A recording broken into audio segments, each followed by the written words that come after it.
a ver por qué. En las enfermedades o los accidentes cerebrovasculares, el tiempo es importantísimo y va a definir mucho si un paciente se recupera, vuelve a tener una vida normal o queda secuelado y va a depender para hacer las cosas básicas de otras personas. Entonces es importante actuar a tiempo, ¿ok? Doctores, los que están ahí, sí, ¿pueden prestar atención? Los que están, doctor, ustedes dos.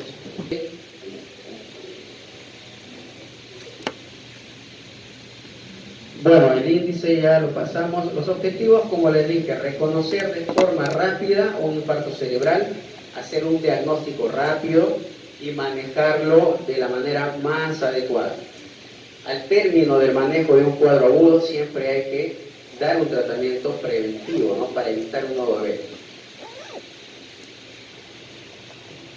Entonces, en la introducción no me voy a explayar mucho, realmente por temas de tiempo no vamos a ampliar demasiado en eso. Vamos a ser puntuales.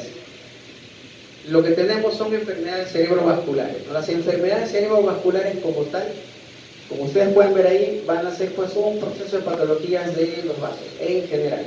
Pero un accidente cerebrovascular ya está hablando de una patología aguda, de una patología reciente, de restauración rápida, ¿ok? Y en los accidentes cerebrovasculares tenemos varios tipos.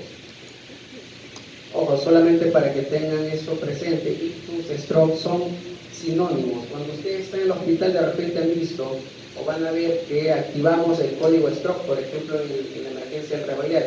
Los que ingresan, por favor, adelante, chicos, adelante, a las carpetas de adelante. Cuando activamos el código stroke es lo mismo que ictus, es lo mismo que un ACV, ¿ok? ¿Y qué es un infarto en este caso? El accidente cerebrovascular isquémico, como ven ahí. Es importante este concepto, ojo, déficit neurológico causado por infarto del cerebro, médula o retina. ¿Por qué es importante? Porque un paciente que tiene un ACV no solamente va a venir con déficit motor. Puede venir un paciente y te dice, doctor, estaba caminando y súbitamente perdí la visión.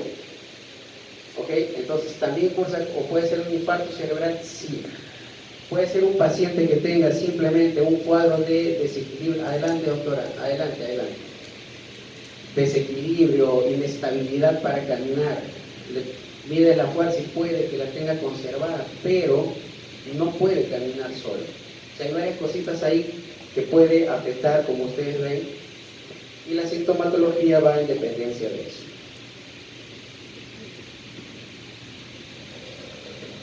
Esas imágenes son para que tengan una idea de lo que viene a ser un infarto isquémico y un hemorrágico. Como ven en el lado de allá, la isquemia, ¿cómo se ve en la tomografía? Como una hipodensidad. Ustedes ya son casi médicos, tienen que aprender a designar lo que se ve en las imágenes de manera adecuada. Veo oscuro, no, es hipodensidad. En el caso del ACV isquémico, como ven, representa un 80 o un 85% de las patologías en la emergencia. El hemorrágico, como ven, es un 15 a 20%. ¿Y cómo se ve esto? ¿Cómo se diría acá? Allá es hipodenso, acá es hiperdenso, ¿ok? Hiperdenso. Ustedes ven eso y dicen, está sangrando. Es importante, es importantísimo porque el manejo cambia totalmente, ¿ya? Bueno, generalidades, eso vamos a tratar de resumir. Patología muy frecuente, la isquémica es de las más frecuentes que se presentan en la emergencia. Evidentemente es una de las primeras causas de muerte y de discapacidad, no solo a nivel de Perú, sino a nivel mundial. Por favor, doctor, ingresó a la exposición, pase adelante, deje el celular, los que están ingresando adelante, por favor. Bien, entonces, obviamente eso que va a generar más uso de recursos, ¿no? Entonces más gasto también. Factores. En los factores, chicos, en el examen, las preguntas que yo genero son en base a la diapositiva, no hago otra cosa. Ustedes se leen eso o chequean eso y por lo menos en mis preguntas van a salir bien. Factores, no modificables y factores modificables. Bien puntual. Edad, sexo, raza, antecedentes y los antecedentes previos es algo que no podemos cambiar en los pacientes. ¿Ok? Factores no modificables. En los modificables ya tenemos lo que viene a ser el caso de hipertensión, diabetes, las enfermedades crónicas como tal, ¿no? La obesidad, sedentarismo, todo lo que son factores de riesgo. En los tipos de infarto. A ver, cuando un paciente presenta un infarto cerebral isquémico, uno tiene que detectar, diagnosticar, tratar y buscar la causa. Y en buscar la causa, ¿qué quiere decir? ¿Qué tipo de infarto cerebral tiene este paciente? Puede ser cardioembólico, puede ser aterotrombótico, ¿no? Como ven ahí, puede ser un infarto lacunar de pequeños vasos. Y hay otros tipos muy raros, ustedes van a encontrar en la bibliografía como peritogénicos o indeterminados, ¿no? Que no se logra de inicio a veces llegar a saber con precisión cuál es la etiología de ese infarto. Pero lo más frecuente es cardioembólico y aterotrombótico. ¿Okay? Cuando hablamos de cardioembólico, ¿qué creen ustedes que puede tener ese paciente como enfermedad de fondo? Hablen, ¿no? Fibrilación, o sea, una arritmia cardíaca, ¿no? Una arritmia que puede estar no siendo bien tratada, que se ha descompensado y que está disparando por ahí un trombito y eso afecta y llega a generar un infarto isquémico. Y aterotrombótico, pues básicamente que se va ocluyendo de a poquito los vasos, por eso es que en los pacientes adultos mayores, realmente se da con más frecuencia, ¿no? Entonces, esos son los tipos de infarto cerebral. Esto que viene a ser el TOS fue un estudio realmente muy grande, importantísimo, pero que después ya nos ha servido para clasificar lo que les he mencionado, ¿no? Los aterotrombóticos, cardioembólicos, de pequeños vasos, cerebrovasculares. Este estudio que ahora se usa para clasificar la etiología nos va a servir justo para eso, para ver la etiología, no la severidad. ¿Okay? Y es importante porque en base a eso uno va viendo más o menos cuál es el mecanismo y cómo lo voy a tratar. Si tengo un paciente que tiene un ACV aterotrombótico, entonces en ese paciente probablemente pues lo que voy a necesitar solamente es prevención secundaria. Si tengo un paciente que tiene una fibrilación auricular, por ejemplo, que es una arritmia, ¿qué tratamiento se le debe dar adicionalmente? Si tiene una arritmia, tengo que darle un antiarrítmico, ¿ok? Y probablemente también, si es una fibrilación auricular, hay que anticoagularlo. Pero para anticoagular ya se usan otros criterios.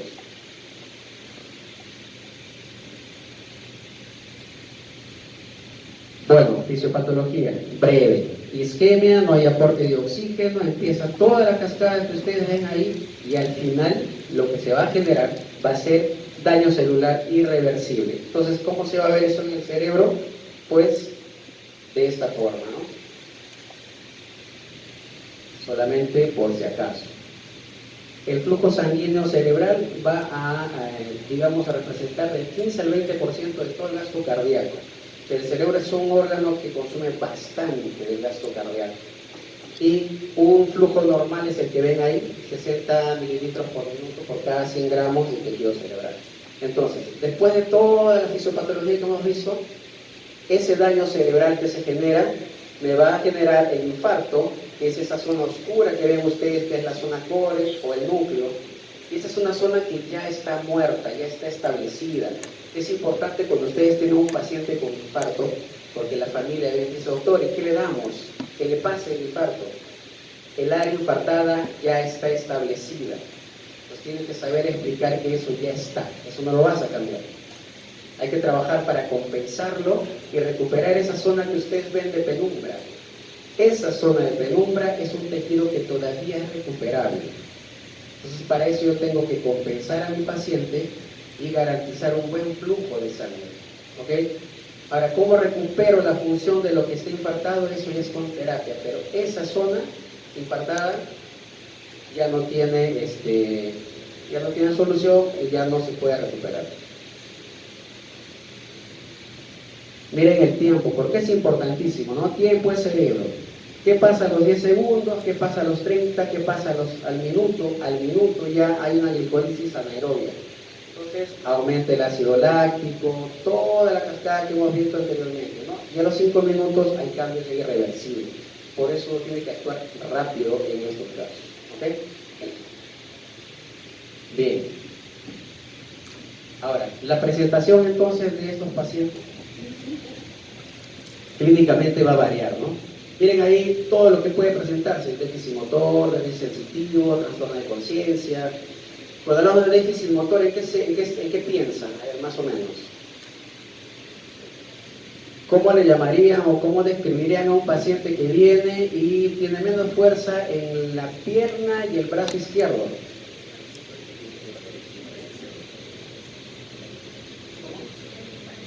Hablen, chicos, hablen, porque acá estamos aprendiendo, para que luego cuando vayan al hospital sepan describir o presentar a su paciente. ¿Cómo lo presentaría? Un paciente que tiene hemiparesia izquierda, ¿sí? Ok. Y si solamente tiene la pierna,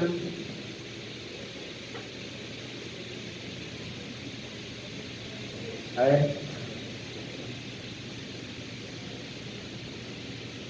¿alguien? ¿Cómo lo describiría? Nada. Monoparesia. ¿Ok? Y si es en la pierna, ¿cómo yo describo que es en la pierna? Monoparesia plural. ¿Sí? Y si es en el brazo, braquial. ¿Ok?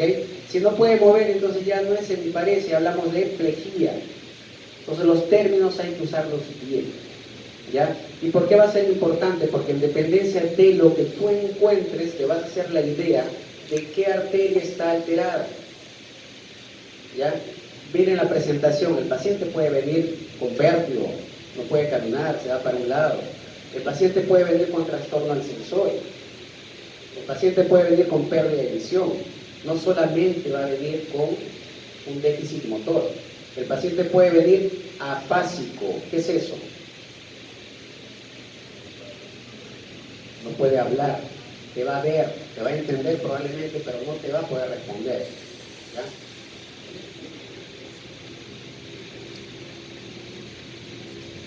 Y ahí más o menos está la representación de algunas alteraciones en base a la arteria que está afectada. ¿Ok?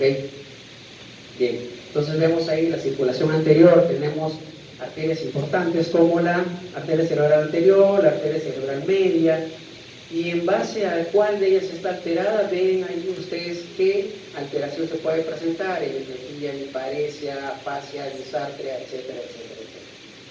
¿Sí?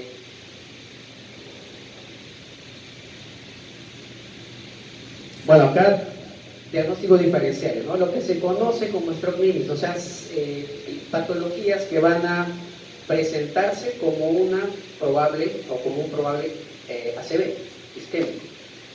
Por eso es importante que cuando tu paciente llega, tú haces una anamnesis, tomas funciones vitales, y dentro de esa evaluación inicial siempre tienes que tomar la glucosa. La hipoglicemia o la hiperglicemia puede generar trastorno de sensorio, sí. Tu paciente no está infartado, puede estar con la glucosa en 40 y por eso está así. ¿Ok? ¿Qué otras patologías tenemos? Un paciente que viene después de un cuadro convulsivo. En un cuadro posictal el paciente va a estar desorientado, puede que no te responda, que no obedezca, porque está en un estado posictal, pasan unos minutos y luego se recupera todo. Algunas intoxicaciones, ¿no? Y algunas otras patologías ya un poquito más, digamos, estados psiquiátricos también que pueden confundirse con un estado o con un ACV isquémico, perdón. Bien, chicos, a ver, llega tu paciente, te dicen: doctor, mi papá hace 2 horas que no puede mover el brazo ni la pierna derecha y habla y no le entiendo. Hasta ahí. Tú la evalúas y dices, sí, hay en mi pared hacia derecha y tiene pizarra, ¿ok? ¿Qué diagnóstico tienen hasta ahí?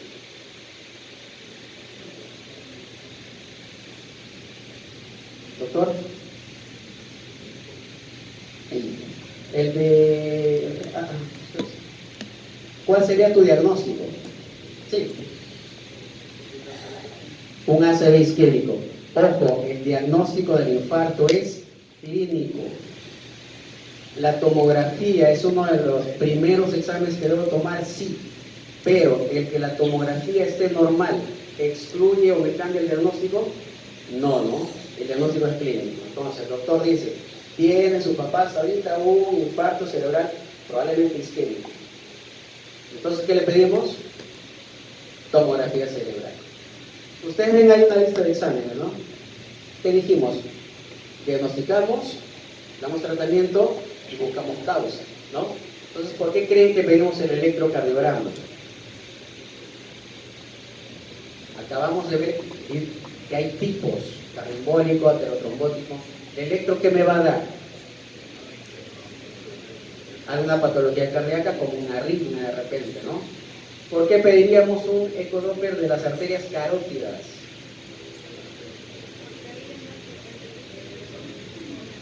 ¿Ah?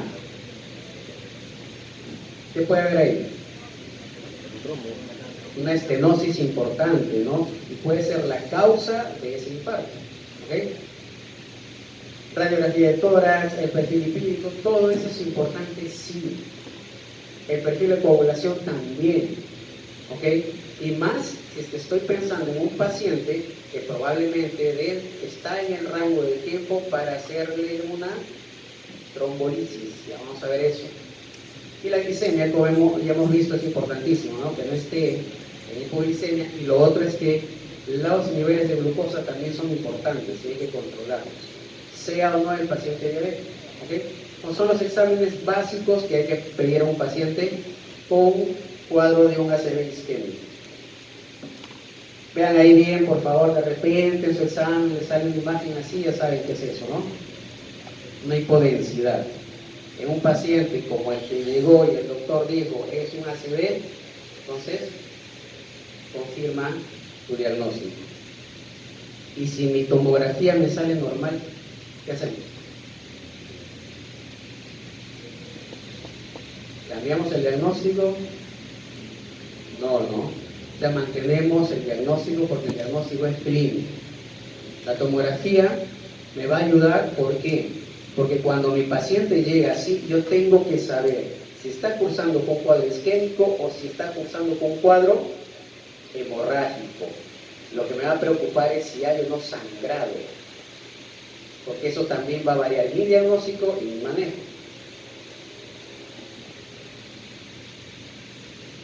La escala de Nice. ¿Han escuchado de la escala de Nice? Bien. La escala de Nice, como dice ahí, es básicamente para ver la severidad del cuadro del infarto. Y en un paciente en el que yo creo que todavía está en tiempo de hacerle trombolisis, me va a ayudar. ¿Por qué? Porque hay parámetros y valores en los que tiene que estar para que cumpla con los criterios de trombolisis. ¿Ok? Esa escala, cuando usted esté en el hospital y vean pacientes así, ya están hospitalizados, ¿no? Pueden practicar esa escala de Nice. Esta es una escala, pero es de Barthel. Esa no es para una evaluación de emergencia, básicamente para ver la funcionalidad del paciente, como un estado basal. Y el tratamiento, entonces tenemos lo que es la trombolisis, la trombectomía mecánica. La trombolisis, que ahorita vamos a ver con qué se hace y cuáles son los criterios. La trombectomía, ¿saben cómo es? ¿Se imaginan cómo es? Más o menos. ¿Por qué hago trombolisis y no trombectomía, doctor? Yo preguntaría, ¿no? ¿O cuándo hago cada uno de ellos? La trombectomía se puede hacer, bueno, de inicio debes tener todo este tipo de especialistas y de materiales, ¿ok? Es básicamente retirar de forma mecánica o diluir ese trombo. Para eso, ¿qué tengo que tener? primero la identificación de que el afectado es un vaso grande, como por ejemplo la arteria cerebral media, la carótida interna, la arteria basilar.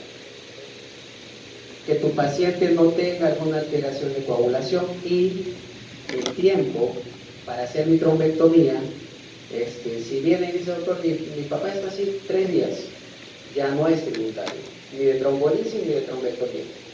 La trombectomía generalmente se manejaba como rango de tiempo 6 a 12 horas. En algunos casos especiales se puede prolongar eso, ¿ya? Y la trombolisis endovenosa, que es de lo que vamos a hablar ahorita, sí tiene otros criterios para realizar. La neuroprotección es básicamente el control de presión, glucosa, la saturación de tu paciente. La prevención secundaria, cuando tú das tratamiento a tu paciente inicial, luego tienes que dejarle un tratamiento para la casa, ¿okay? Para prevenir otro evento. Y terapia física para recuperar todo lo que se ha afectado ahí. Bien, antes de llegar a la trombolisis, hasta acá es muy puntual. Accidente cerebrovascular, tipos 3, ¿no? Isquémico, el transitorio, todavía no lo hemos mencionado, y el hemorrágico. En el isquémico, que es el que con más frecuencia vemos, 80-85% más o menos de los casos, pueden ser en su mayoría cardioembólicos o aterotrombólicos, lo más frecuente. ¿Okay? Exámenes que se deben pedir: tomografía cerebral, electro, Doppler carotido para ampliar estudio, perfil lipídico, la glicemia, que también es importante dentro de los exámenes. Y el tratamiento va a depender del tiempo, de enfermedad y los demás factores que puedan o no contraindicar una trombolisis. Entonces tenemos el ABC, ya sabes, ¿no? Obviamente hay que ver que tu paciente esté bien, que la vena esté permeable. Si llega tu paciente y tú ves que hay un deterioro neurológico importante, si es necesario intubar, tienes que intubarlo, ¿ya? Porque si es un ACV extenso, probablemente va a haber un deterioro neurológico muy marcado. ¿Qué más dijimos? Hidratación. Ojo, ¿qué dice ahí? Y eso es importante. No se usa dextrosa en los pacientes infartados, ¿ya? La dextrosa, acuérdense, destroza el cerebro. ¿Por qué? Aumenta la glicemia, va a aumentar la acidosis, va a generar más daño al tejido cerebral. Y hay tejido que queremos recuperar, ¿no? La zona de penumbra. Entonces no se usa. Se usa de preferencia cloruro de sodio. Y en este caso, el control de funciones vitales y la glicemia. La glucosa es importante, chicos. Ver la temperatura. Vean esos valores de glucosa. No vamos a extender demasiado eso. Bueno, acá lo que les he mencionado, ¿no? Que es básicamente la trombolisis, recanalizar, ¿no? Destruir ese trombo que está ahí para que se restablezca el flujo sanguíneo, perdón. ¿Qué usamos? Esos son algunos criterios de inclusión, ¿no? ¿Qué le dijimos? Infarto cerebral con un tiempo de máximo 4 horas y media. Un NIS que vaya entre 5 a 22. Que tu paciente le hayas hecho la tomografía y no haya sangrado, que no haya una hipodensidad mayor a 1/3 de la arteria afectada, la arteria cerebral media, ¿no? Que no sea más de 1/3 de la irrigación de la arteria cerebral media. Cumple con todo eso, candidato para trombolitis. Son criterios de exclusión, o sea, si encuentras algo de eso en tu paciente, no es candidato de trombolisis. Lo van a revisar bien. Y acá está lo que usamos en la última guardia. Hemos tenido como 3 pacientes que se han trombolizado. Miren, el activador tisular de plasminoma, ustedes van a encontrarlo generalmente en el hospital como Alteplase, ¿no? De repente ya lo han visto. ¿Cómo se usa? Después de que tú ves que cumple con criterios de trombolisis, ¿qué vas a hacer? Usar a 0.9 por kilo, máximo 90 miligramos. El paciente por el peso requiere más, no excede más, ese es el tope. ¿Cómo se pasa? 10% en bolo y el 90% restante en 60 minutos. No vas a usar obviamente antiagregantes ni anticoagulantes en las siguientes 24 horas a la trombolisis, ¿ok? Y las funciones vitales que hay que estar controlando de manera frecuente: presión arterial, la glicemia, saturación, todo lo que normalmente monitoreas en el hospital. Esto viene a ser la prevención primaria y acá la prevención secundaria.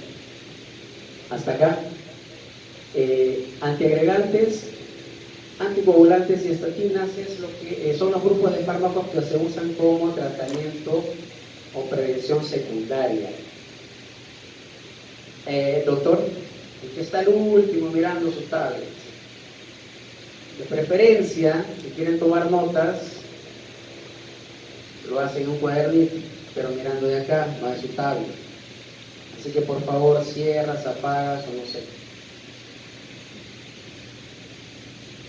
Ahorita en 5 minutos que acabe, se le va a hacer un post-test de lo que acabamos de hablar. Y vamos a marcar la asistencia también. Y luego ingresa el doctor Terán para que hable de otro tema. ¿Se va a tener en cuenta el examen que se le va a tomar ahora? Sí. ¿Ya? Aparte de su asistencia. Bien, entonces, los 3 grupos que tenemos acá: antiagregantes, anticoagulantes y estatinas. ¿Qué hacen los antiagregantes? Sabemos, ¿no? Van a ayudar a evitar que se formen los trombosis. ¿En qué pacientes uso antiagregantes? ¿En qué pacientes uso anticoagulantes? Acuérdense que ustedes son los que van a dar la indicación a sus pacientes. Entonces, esto que estamos viendo, chicos, se ve todos los días en la emergencia. Todos los días. Y la mayoría llegan en un tiempo en el que ya no le puedes trombolizar. Tienes que darle prevención secundaria. Entonces, debería de importarles saber cómo van a tratar a esos pacientes. ¿A quiénes creen ustedes que le daría anticoagulante? A los que tienen una arritmia cardíaca, ¿no? Una fibrilación, por ejemplo. Pero ahí también hay otros criterios que hay que usar otras escalas. Ya usamos el CHA2, el CAS-BLEC, para valorar si es un paciente que tiene o no que anticoagularse, ¿ya? Y las estatinas hacen 2 cosas fundamentales acá. Bajan el LDL, pero como no es inmediato, lo otro es que estabilizan las placas de aterómetro. Entonces disminuyen el riesgo de que se desprendan y vuelvan a generar otro infarto. ¿Alguna pregunta hasta acá?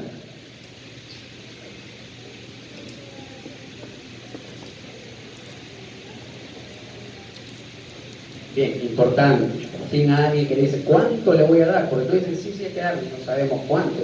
Si ustedes ven a los pacientes que usan estatinas porque tienen dislipidemia, usan 10 miligramos, 20 miligramos al día. En el caso de un paciente infartado, como bien pregunta la doctora, la dosis de inicio son 80 miligramos. Y luego continúa de manera permanente con 40 miligramos diarios. La estatina más frecuente, ¿cuál es? Atorvastatina. Hay un montón. Si vas a usar atorva, de inicio a tu paciente que viene infartado, 80, y a partir del día siguiente 40. Ya esa es la dosis mínima que le puedes dar. ¿Preguntas? Voy a preguntar ahorita. ¿Alguien dudas? ¿Nada? ¿Todo claro? A ver, doctora. Doctor, bueno, por ahí creo que en la antiagregación se dan los 2 fármacos, o sea, la aspirina y clopidogrel. Ajá, ok. Esa pregunta también es importante. Sí. Yo no veo que... Bien, doctora, ¿por qué? ¿Por qué dice, doctor, ¿qué le doy los 2 antiagregantes? No. ¿Cuándo damos doble antiagregación? Hay casos especiales en los que se da doble antiagregación. Por ejemplo, los ataques transitorios o los ACV menores. Pero yo le doy aspirina y clopi por 21 días. Luego se retira el clopidogrel y se queda con la aspirina de forma permanente. Y la atorvastatina siempre. ¿Ok? Bien. ¿Ya? ¿Pregunto? Seguimos.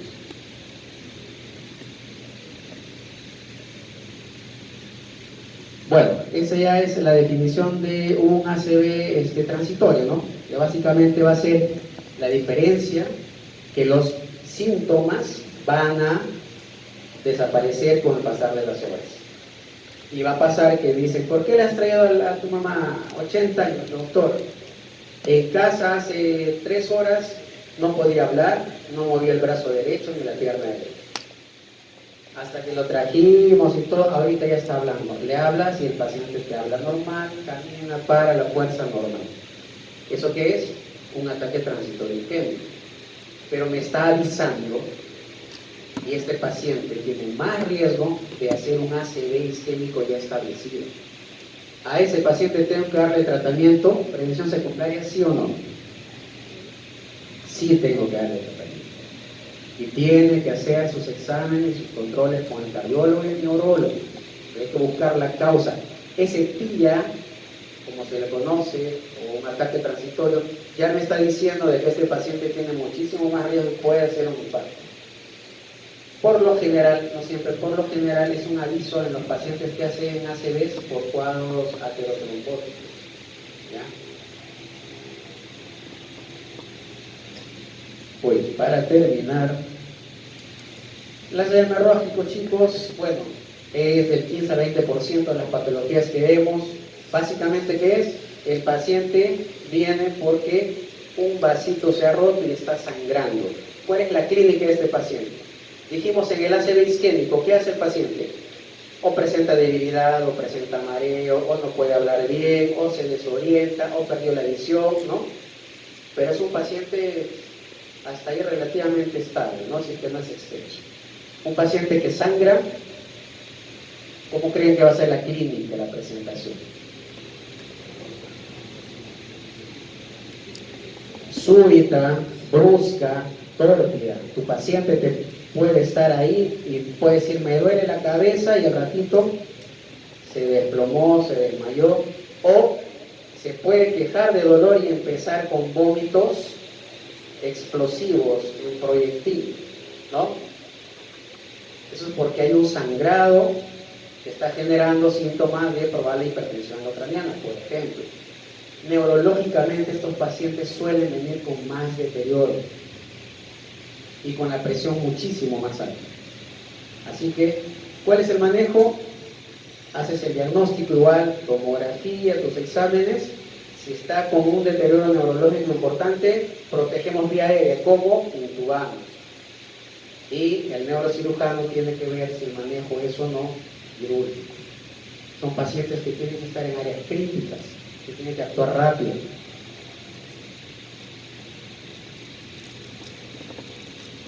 Vean ahí las dos patologías, la intraparenquimatosa y la subaracnoidea. Chicos, esto, no sé si se lo voy a dejar, se lo voy a enviar al coordinador para que se los pase. Vean esas imágenes, por si acaso. Puede que en su examen venga una paciente con dolor de cabeza, pérdida de conciencia y te ponen una imagen así. ¿Cuál es el diagnóstico? Chequen bien, ¿eh? Ven ahí la hiperdensidad, un sangrado importante, eso lo ves y ya sabes, paciente a sangrar. Ahora, ¿por qué?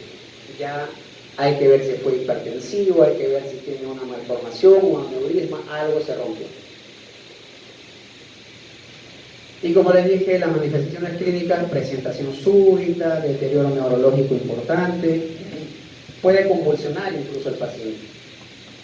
Paciente que se puede desmayar y convulsiona, ¿no? En la tomografía encontramos eso. Tratamiento, como les dije, médico de inicio, todo el soporte, y el neurocirujano ya evalúa si es quirúrgico o no. Bien, eso es parte del manejo, chicos. Control de la presión, eso igual lo van a tener. En resumen, para no aburrirles, y acá acabo para no quitarle tiempo al doctor Terán. Neurovascular, acuérdense, 3. Ataque transitorio, el ACV isquémico, el ACV hemorrágico. El transitorio, los síntomas remiten espontáneamente. El isquémico puede ser déficit neurológico, visual, trastorno del sensorio, cualquiera de esas presentaciones. En el hemorrágico es más brusco, más súbito, y muchas veces sí un antecedente previo. Los pacientitos que a veces llegan y son jóvenes, no tienen antecedentes. Simplemente se quejaron de dolor, empezaron a vomitar, llegaron, deterioro neurológico, intubas, la tomo y se ve el sangrado. Criterios para trombolisis, no se olviden chicos, un ACV que se haya clínicamente establecido, que no tenga más de 4 horas y media de tiempo de enfermedad, ¿ok? Su escala de NIS, que esté en los parámetros que dijimos, que no sea anticoagulado, ¿ya? Y que en la tomografía no vea sangrado, obviamente. Entonces valoran todo eso y le damos el alteplase o el... ¿Cuál era? No lo van a conocer como alteplase, pero las dosis, por favor, revísenlo bien, es bien puntual eso. ¿Dudas? Nada. Hasta acá. Todo paciente con ACV isquémico. Hoy día viene, no se le puede hacer trombolisis, el paciente ya está con su tratamiento. ¿Cuándo empezamos a hacer fisioterapia?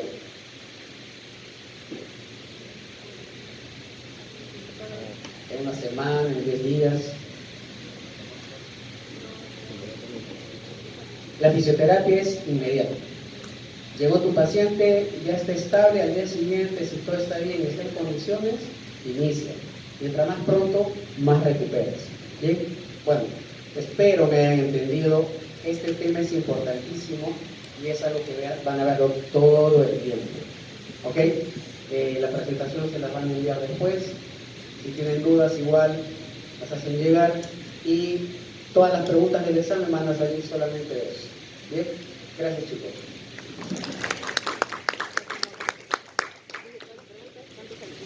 Convulsiva y de lo que es estatus convulsivo, hay una necesidad de ustedes de aprender dos cosas. La primera es que existe una definición antigua, ¿no? 90, ¿no? Eso para ustedes es prehistórico, creo, ¿no? 90, hace 25 años, ¿no? Donde la gente se apellidaba de donde venía, de Nazaret, el Bautista, Segundo, Junior, etcétera, ¿no? 90 para ustedes es prehistórico, creo. Yo estoy en el 80. Bueno, hay una necesidad de ustedes por saber que la definición desde el 2014, 2015 y 2017 ya cambió. Y la que ustedes conocían previamente estaba estipulado por la IAE, que es la Liga Internacional para la Epilepsia. Y se hizo una convención de expertos, liderados por esos dos señores, Rasmussen y Sorlo, y dieron la definición inicial en los 90 de lo que era la crisis convulsiva y de lo que es estado convulsivo. Es necesario que ustedes sepan las diferencias. Ninguno es del 90, ¿no? ¿O sí? ¿Hay alguien del 90? No. Son del 2000, son Z. Ustedes hicieron la huelga, ¿no? Son Z, ustedes, ¿no? Hay que tener cuidado, ¿no? Voy a retroceder así. Me apunto te levanto la mano.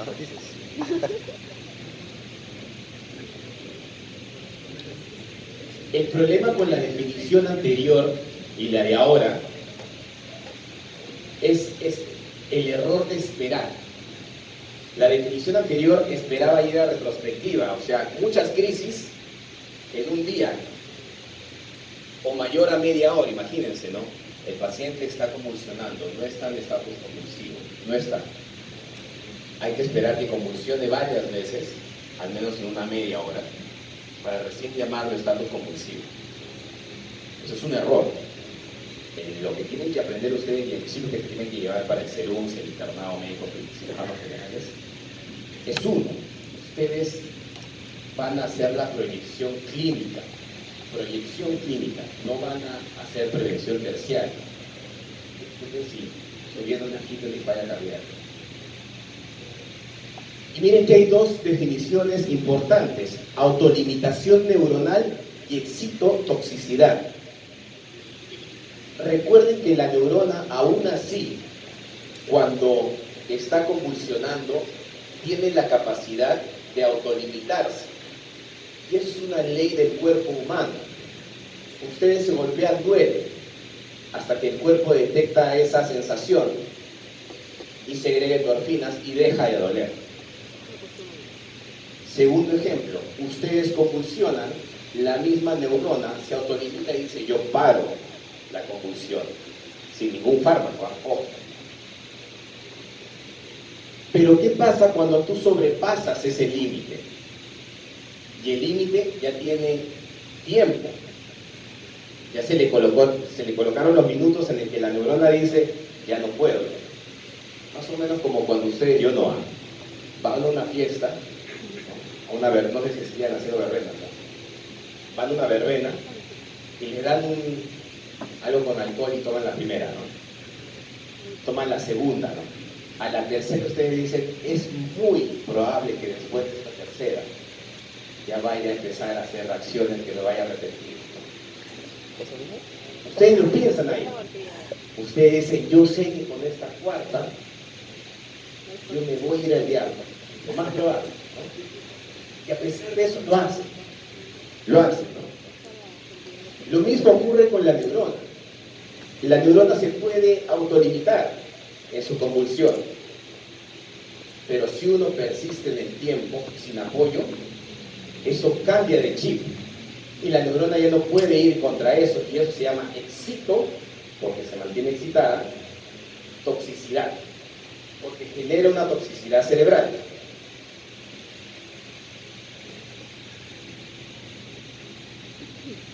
Para recordarles, en los 90 era esta época, así de antiguo. No creo que hayan usado cassettes, ¿no? Sí, tampoco se despertaron con Karim y Timoteo, ¿no? Menos han usado su ring, ¿no? Alf. El chato del salón usaba ese teléfono, ¿no? Esos son los 90, ¿no? Claro, harta diferencia con lo de ustedes, ¿no? Otra cosa. ¿Qué es eso?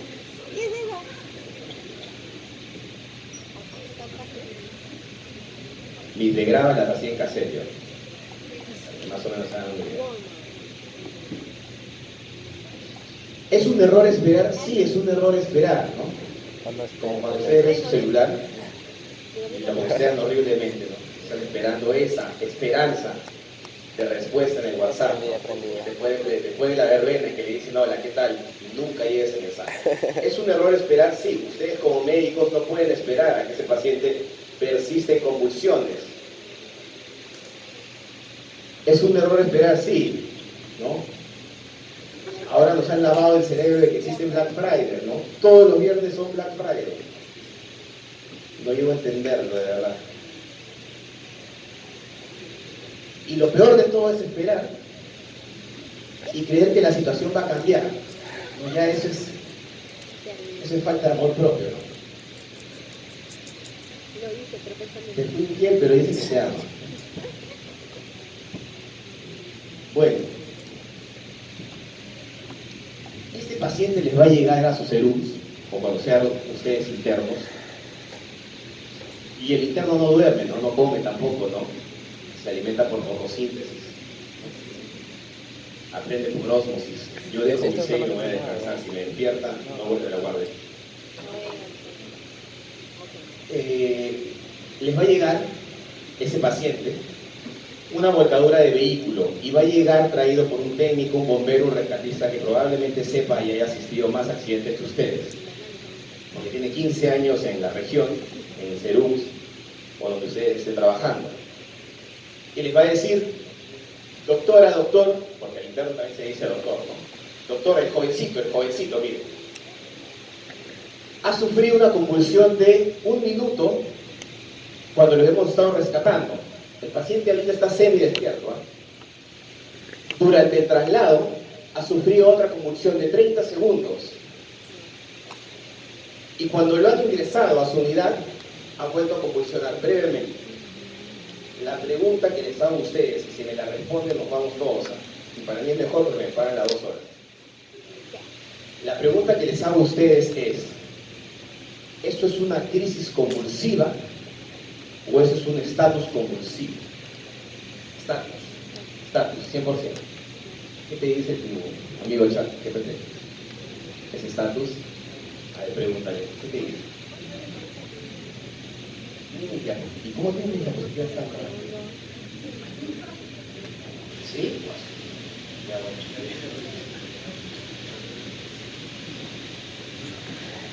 ¿Eso es crisis convulsiva o es estatus convulsivo?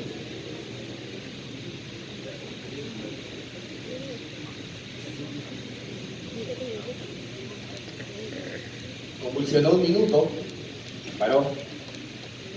En el traslado convulsionó 30 segundos, paró. Cuando ingresa, volvió a convulsionar 20 segundos.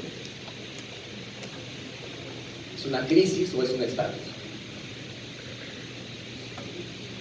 Si tiene la respuesta, levante la mano. Simplemente diga. ¿Sí tiene la respuesta? ¿Sí? ¿No? Todos se apuntan. ¿Sí? ¿No? De ahí la necesidad de poder actuar. ¿Por qué? Vamos a regresar con esto. Ahí tiene los minutos, los segundos, el tiempo de duración. Miren que le realizamos una tomografía y esa era su tomografía del paciente. Ya saben ver tomografías, o al menos saben diferenciar un sangrado, ¿verdad? Todo lo que brilla es sangre. Esa es una contusión hemorrágica con HCA traumática. El cerebro rebotó en su cráneo y sangró. Ese sangrado, por la doctrina de Monroe-Kelly, va a aumentar. El cerebro se va a desplazar, va a colapsar los ventrículos y va a haber algo que se llama síndrome de hipertensión endocraniana. Y eso va a hacer que las pupilas sean anisocóricas o haya hiporreactividad. Y eso va a hacer que el cerebro empiece algo que se llama lesión secundaria. Y eso va a hacer que el paciente o pueda fallecer porque se herne el cerebro o simplemente deje una secuela. Es decir, llegó a tu hospital en vano. Llegó en vano. Porque no se actuó como debería. Pero felizmente yo estaba de turno ahí. Ahí tienen a la doctora Andrea, R2 de emergencia. No la miren mucho, por favor. Tienen al R1, tampoco lo miren mucho. Doctor Carrasco, el de barba. Y tienen a Raiza, que es mi R1, del ayer. Se intubó a este paciente porque tenía una tomografía horrorosa que ustedes han visto, horrorosa, ¿no? Ese paciente hay que poner en su cerebro en modo ahorro de energía, hay que sedarlo y un ventilador tiene que hacer el trabajo. Y ustedes tienen que empezar a controlar todas las variables, el sodio, el CO2, el oxígeno, la presión arterial media, la perfusión cerebral, tienen que manejar todo. Pero muy por todas las cosas, ese paciente tiene que poner su cerebro en modo ahorro de energía. Por lo tanto, ingresa a ventilación mecánica, se le entuba. El abordaje de un paciente con convulsiones no deja de ser el ABC. Si el paciente tiene el drive respiratorio alterado, escuchen, si el paciente tiene el drive respiratorio alterado, es decir, su chip para respirar ya no funciona, ustedes lo bolsean.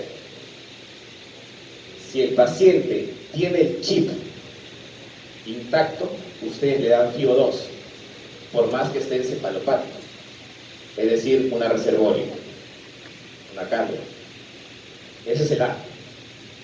El B viene con el A. Claro, si prendieron el chip de la respiración, lógicamente tampoco su patrón ventilatorio va a ser el adecuado.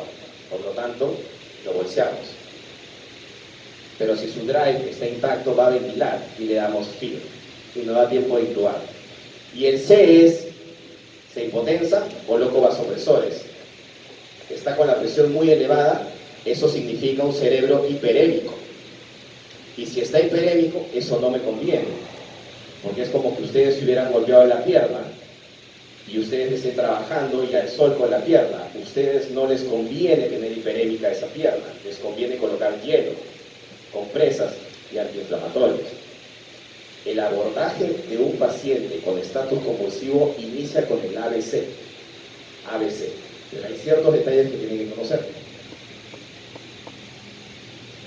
Miren ustedes que las causas de una crisis convulsiva o un estatus convulsivo puede ser estructural, hematomas sudurales, hemorragias intracerebrales.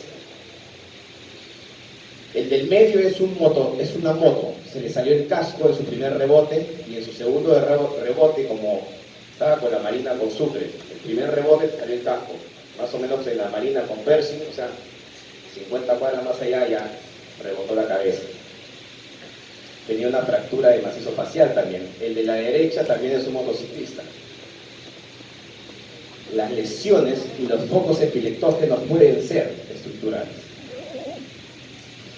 Miren ustedes, pero ustedes dicen, entonces cada lesión estructural traumática genera focos epileptógenos. No necesariamente. Una meningitis es un foco epileptógeno y es causado por la encefalitis, que es la inflamación infecciosa del cerebro. Ahí tienen al señor de acá, diabético muy mal controlado, contrajo una meningitis. Pero también puede ser por infartos cerebrales. El señor de la izquierda tuvo un infarto cerebral hace como 20 años. Y en la tomografía no había nada nuevo. Pero eso se formó como foco epileptógeno. Causa estructural del síndrome convulsivo. Miren ustedes que tienen también causas hipóxico-isquémicas. Por ejemplo, el paciente post-paro. A la izquierda tienen a la R1 de la almenara tánica, al medio tienen a Pacheco, el doctor Pacheco R2 de emergencias, y acá tienen a Katy, que es R3 de emergencias. Perdón, es asistente. Tienen causas metabólicas del síndrome convulsivo. El señor tiene EPOC, viene con un CO2 de 112. 112, lo normal es 35-45. Causa metabólica del síndrome convulsivo. El señor de acá del medio tiene una hiponatremia severa, tiene 98 de sodio. Lo normal es 135, 145. Ingresó con 90. Y miren que no está en la foto, pero ahí hay otro vaga, una acidosis severa, 7.1, también es causa de convulsiones.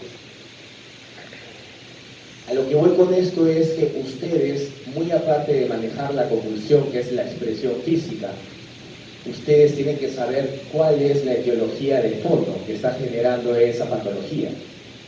Porque si no, están tratando la fiebre más no la infección. Y cada convulsión son neuronas muertas. Y cada muerte neuronal trae consecuencias a largo plazo. Si no, miren al señor César Acuña, Pedro Castillo, los 120 congresistas que tenemos.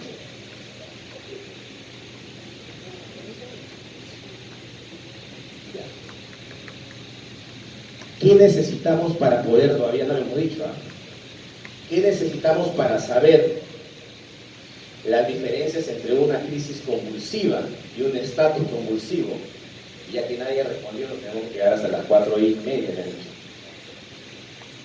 Las diferencias entre cada una es, uno, en base al tiempo. Sí, efectivamente, el tiempo es una variable, es un criterio mayor para decir esto es crisis y esto es estatus. Pero lo segundo, y no menos importante, es si hubo recuperación del basal entre cada crisis convulsiva que hubo. No recuperación total, no es que convulsionó, se despertó y dijo, uy, convulsioné, lo siento, no. Es convulsionó, estuvo en su posictal y se quedó pues encefalopático. Decir posictal es un tipo de coma. El paciente no responde, hay hiporreactividad pupilar, etc. Decir que recupere el basal es que se queda dormido, como algunos de ustedes acá. Y la tercera, y yo diría más importante, es la excitotoxicidad que alcanzas por el tiempo.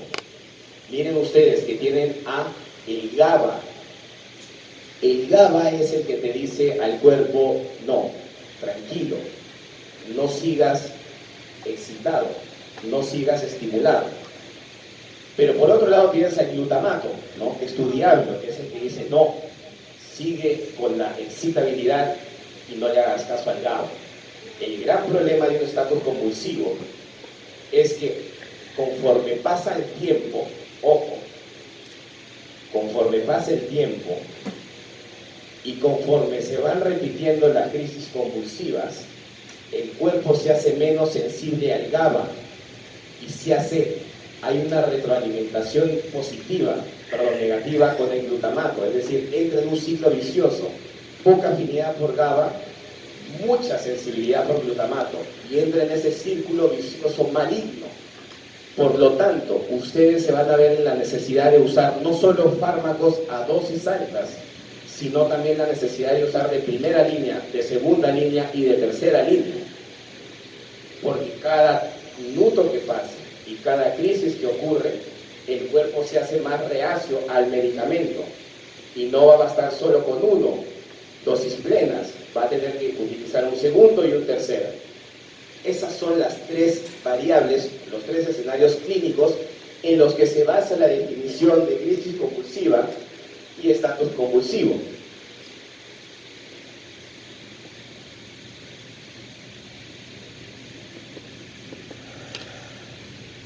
Esta es la definición de crisis convulsiva.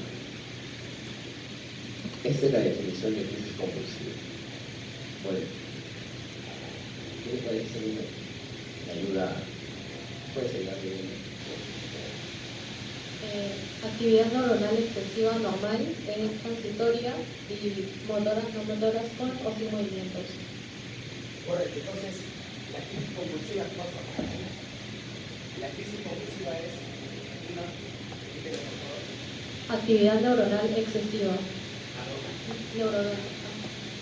La crisis convulsiva es eso. Así como la fibrilación, en la neurona y en el cerebro existe una excitabilidad no normal, excesiva. Pero ahí tienes lo que le pone la cereza. Es transitoria.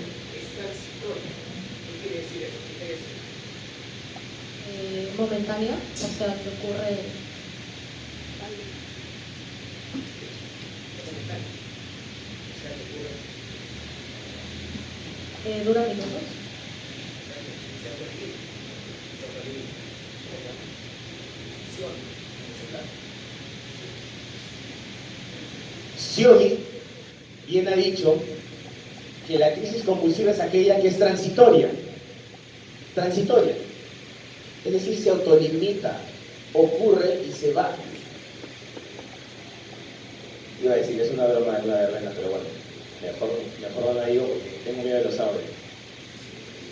Vienen a su vida y se van.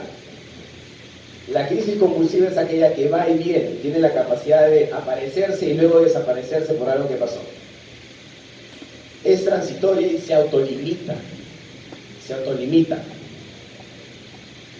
Y segundo, existe clasificación en motoras y no motoras. Y eso ya lo saben desde tiempo. No necesariamente tiene que haber movimientos clónico-tónicos para decir que es una convulsión. Hay aquellas sin movimientos y no motoras. Y eso es una clasificación de Gilay.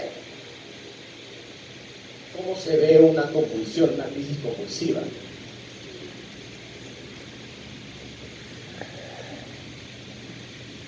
Esa es la línea cronológica de la crisis convulsiva. Ahora, 2 a 3 minutos máximo, máximo. Estado postal que puede durar hasta 2 horas. Pero no hay recidiva.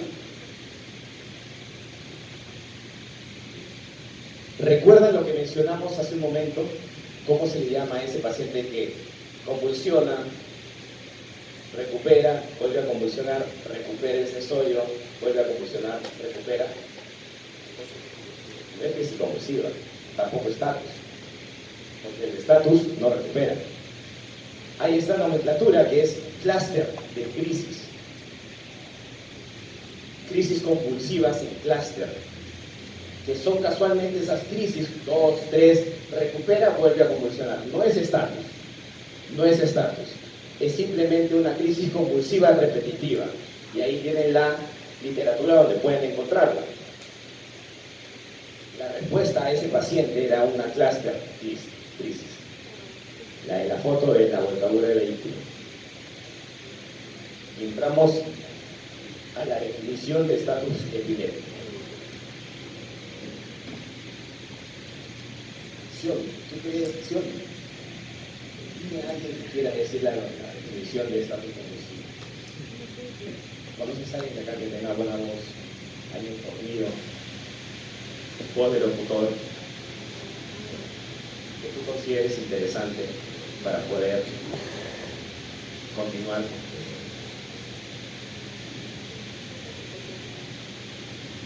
Nadie, absolutamente nadie. Sí. Cualquiera, ¿me puede ayudar cualquiera? ¿Usted me puede ayudar? Estatus epiléptico, una crisis epiléptica, más de 5 minutos.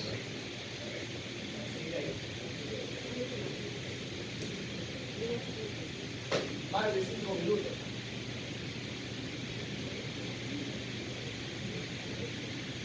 Dice, Eventos recurrentes del sensorio. eventos recurrentes. O sea, o es la crisis que dura más de 5 minutos, o es aquella que convulsionas, pero entre ellas no puedes recuperar el basal. Cuando recuperas el basal, decimos es plástica. Y cuando no hay, y hay recuperación total, se llama crisis. Y esa es la más importante. Falla mecanismos que conducen a la terminación de la convulsión, desarrollo, predisposición que da lugar a la convulsión atípica prolongada. Otra vez, porque dice motiva. Falla mecanismos que conducen a la terminación de la convulsión, desarrollo, predisposición que da lugar a la convulsión atípica prolongada.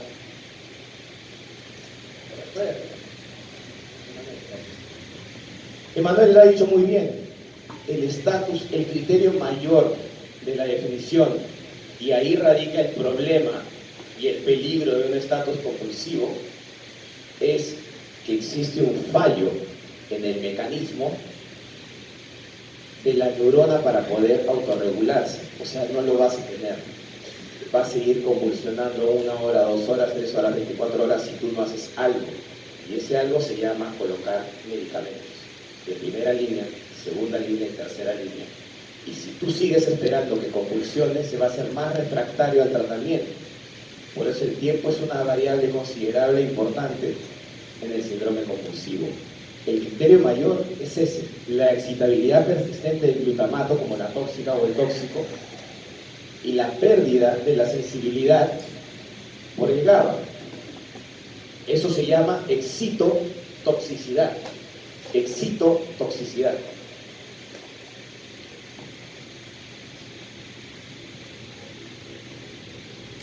No sé qué es. Si ya tienen la diapositiva, no le tomen foto entonces. Pero eso es lo más importante.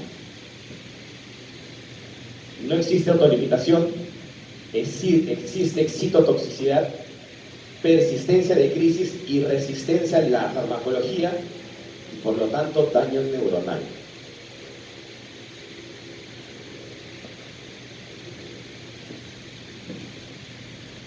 Y este es el otro objetivo de la clase.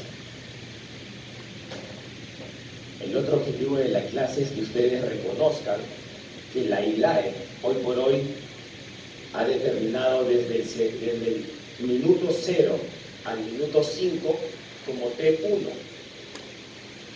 T1 hace alusión al tiempo en el que ustedes tienen para culminar una crisis convulsiva, que ya no es crisis convulsiva. Si ya llegó al minuto 5, significa que ya es estatus convulsivo. A ese periodo se le llama T1. Al periodo con el que ustedes dicen, no, yo acá tengo 5 para terminar la crisis, porque después se va a ir al estatus, y en el estatus existe excitotoxicidad.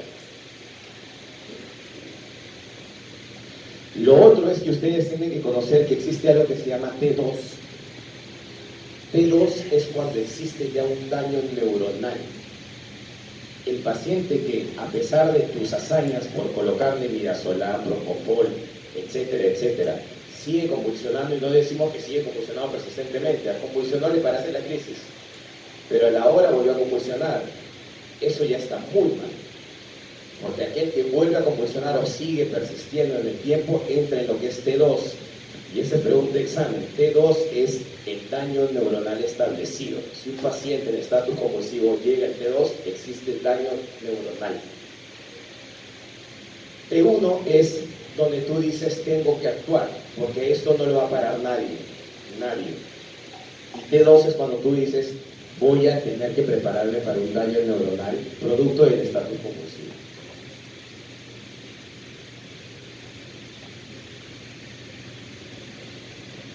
¿Cuál es el tratamiento? Viene el paciente y les dicen, vamos a cambiar de escenario. Viene el paciente y les dicen, este paciente está convulsionando desde hace 20 minutos, convulsiona, como que quiere pasar un poco la crisis, vuelve a convulsionar, quiere pasar un poco la crisis y vuelve a convulsionar, y así estaba los 15 minutos que está en la ambulancia, ahí convulsionando, convulsionando, convulsionando, convulsionando. La pregunta es, ¿cuál es mi esquema para manejar eso? ¿Es por partes? ¿Es escalonado? Sí, es escalonado y el IAE lo estipula muy bien.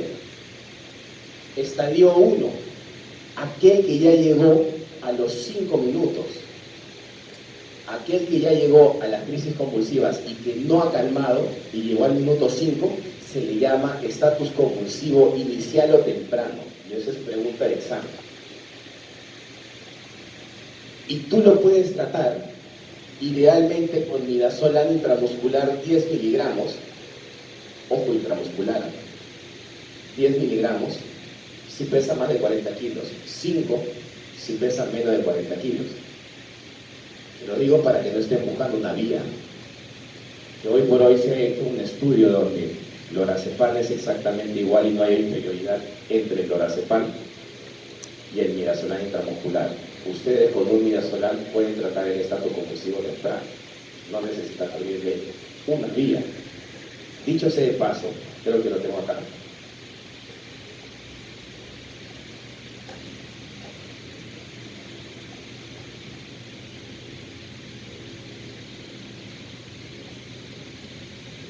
El tratamiento de una crisis convulsiva, un estado convulsivo inicial, es midazolam intramuscular 10 miligramos y en todo caso lorazepam, pero lorazepam no hay en Perú.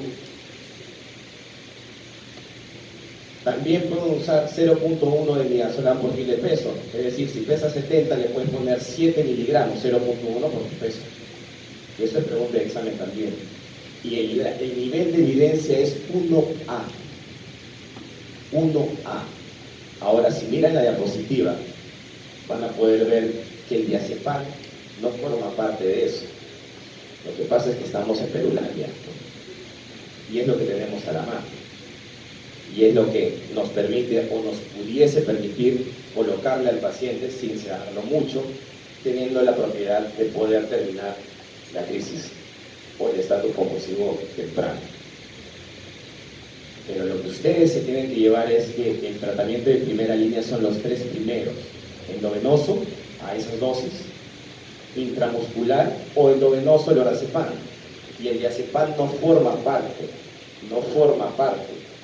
de tu manejo de la crisis convulsiva.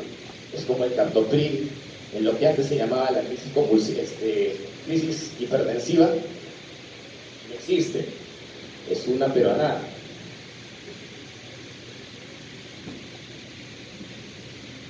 Entonces ustedes colocan midazolam, que son benzodiazepinas, intramuscular o lorazepam, pero el paciente nuevamente convulsiona a pesar de su primera línea de tratamiento. Entonces, si convulsiona a pesar de eso y sigue en el tiempo, ustedes ya no están con un estatus convulsivo inicial, están con un estatus convulsivo temprano inicial, están con un estatus epiléptico convulsivo establecido. Y ahí hay 3 iniciales. ¿Pueden mencionarlo? Estadio 2. Persiste en convulsión, ya se deja de llamar estatus epiléptico inicial o temprano y entras a denominarlo estatus epiléptico establecido. Y eso te da la posibilidad de que tú dejes las benzodiazepinas de lado, ya no las vas a usar. Y tú tienes que entrar en tu segunda línea de manejo. Y ahí están los medicamentos.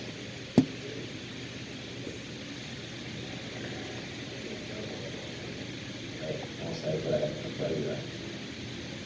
¿No puedes ayudar? Sí. ¿Nadie? ¿No? ¿No tiene sus tablets ahí? A ver, colóquenlo en su guía. Hola ChatGPT. ¿Qué significa DH? ¿Qué significa FB? ¿Qué significa DAES?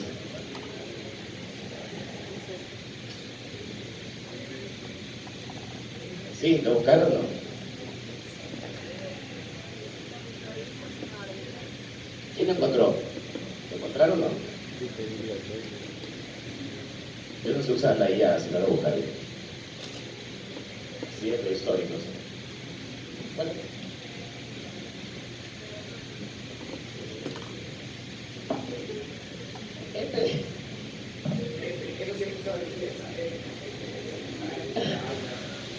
FB, fenobarbital.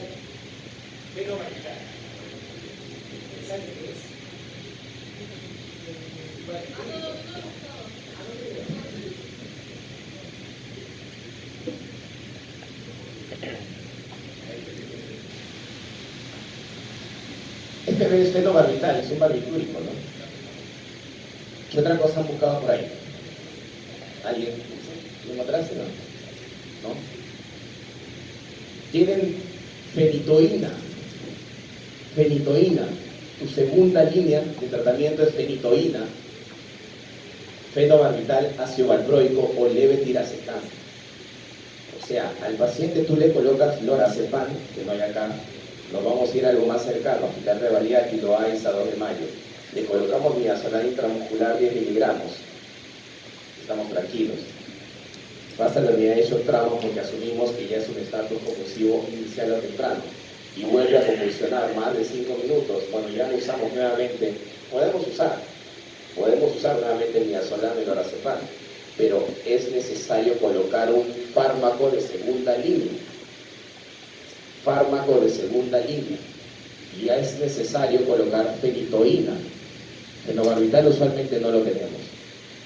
La Ravaliati creo que sí lo tenemos. Los demás de INSA no lo tenemos. Fenitoína o el levetiracetam o ácido valproico. El detalle es que el ácido valproico en Perú no existe en lo venoso y el levetiracetam tampoco existe en lo venoso. Y se imaginan un paciente post-convulsiones, post-Glasgow 9, decirle abre la boquita y toma 500 de ácido valproico, no, pues no, posible. Entonces, lo único que tenemos a la mano endovenoso es fenitoína, y la fenitoína se da en impregnación, significa 20 miligramos por kilo de peso. Nadie lo vio.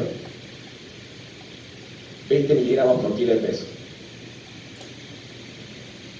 Y miren ustedes que si la convulsión persiste, ustedes entran a algo que se llama estatus epiléptico convulsivo refractario. Refractario. Significa de que ustedes pueden usar otra dosis nuevamente de la primera línea, pero ya no van a usar la segunda línea, tienen que ir a la tercera línea.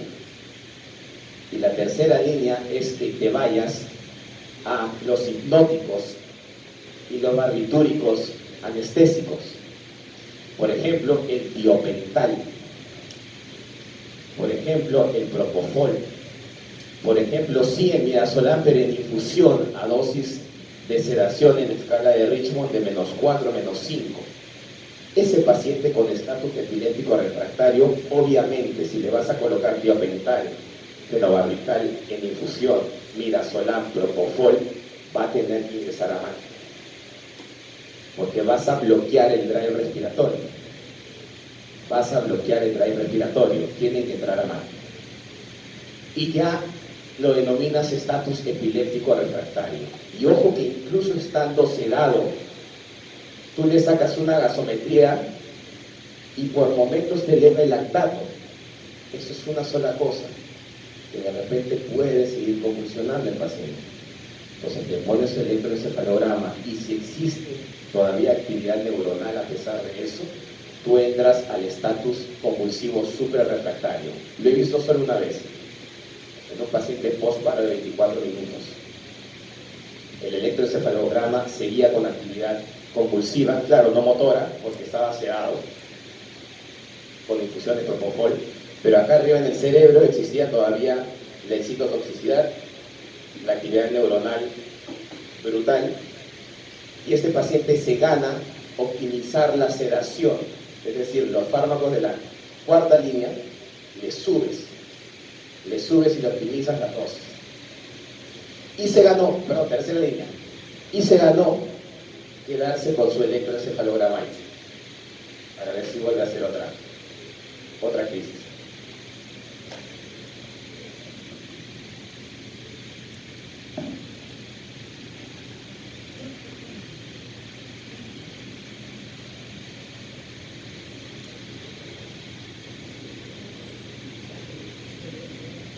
Muy rápido, ¿ya? Me voy a quedar acá solo un minuto para que se puedan ir a su clase. A ver, si me pueden ayudar por acá. ¿Tú me puedes ayudar para subir como falla acá? ¿También a la electricidad?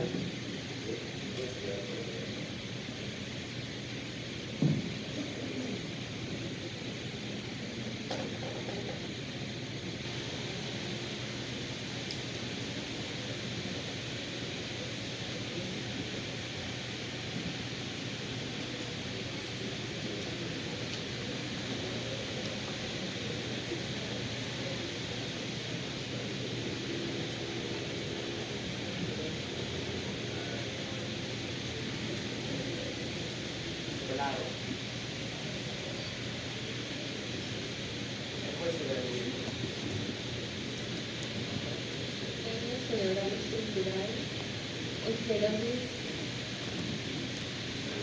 el hipocampo, atrofia temporal y lesiones de difusión cerebral. O sea, el cerebro se daña. Y si se daña el cerebro, hay daño, ¿qué dice ahí? De los procesos ejecutivos, memoria y atención, control de impulso, toma de decisiones y organización. Ese paciente no va a tener una parte cognitiva normal. Normal no. No solo eso, también psiquiátrico, ¿qué dice ahí? Destrucción de células límbicos y trastorno cognitivo. El impacto es cognitivo, psiquiátrico, es estructural. ¿Qué dice ahí? Trastornos motores, lesiones tóxico-sistémicas, parálisis de TOC, déficit focal, falencia auditiva. Tú puedes tener un desastre posible de llenarlo.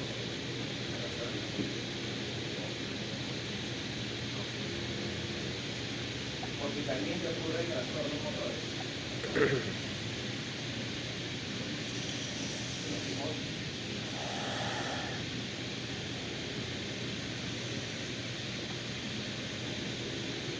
Ahí tienen un pequeño resumen de la terapia de vida.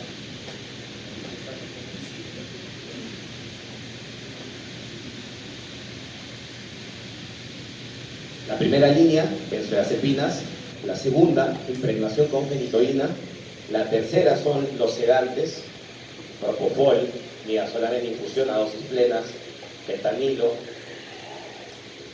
que son hipnóticos, los barbitúricos, fenobarbital, tiopental.